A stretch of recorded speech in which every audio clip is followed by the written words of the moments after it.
Өнөөдөр томьёо олох бодлого дээр жишээ ажиллаж үзье. Мигмарсран багш нана. За энэ дээр томьёо олох хялбархан бодлогыг авч үзье.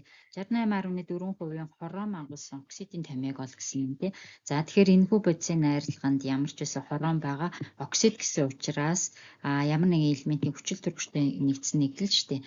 За тэгэхээр ингээ хором О гэсэн найрлагатай бодис ах нэ. За ингээд нэгдүгээрт нь томьёо олох бодлогон дээр тухайн молекул дах элементүүдийг тодорхойлчлоо. За тэгвэл хоёрдугаарт нь тухайн элементүүд атом нь яг хэдэж хэрэг байгааг мэдэхгүй байгаа тий. Тэгэхээр X, Y гэд баруун доод буланд нь тэмдэглэждэг байх нэ. За энэ нь ингээ хоёрдугаар үйлдэл нь.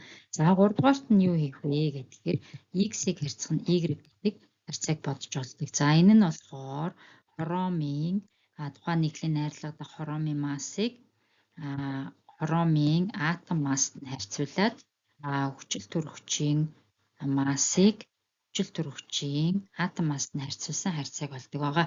За тэгвэл тухайн нэгдэл 68.4% хором агуулсан гэдэг. Энэ чинь хоёрхан элементээс бүтсэн нэгдэл юм чинь. Хоромын масс нь 68.4 г, хоромын атом масс 52 байдаг тийм үү. За ингээд харьцах нь 100-аас 68.4 хасгаар 31.6 г байгаа тийм. За тэгэхээр хүчил төрөгчийн масс нь 31.6 г. За хүчил төрөгчийн атом масс нь 16 г.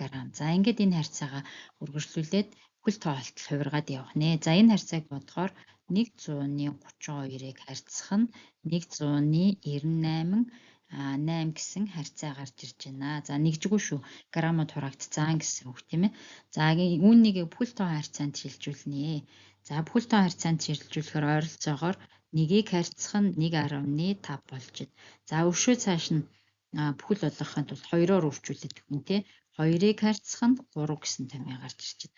За тэгвэл бидний томьёо маань хором 2 О3 гэсэн найрлагатай болох нэ.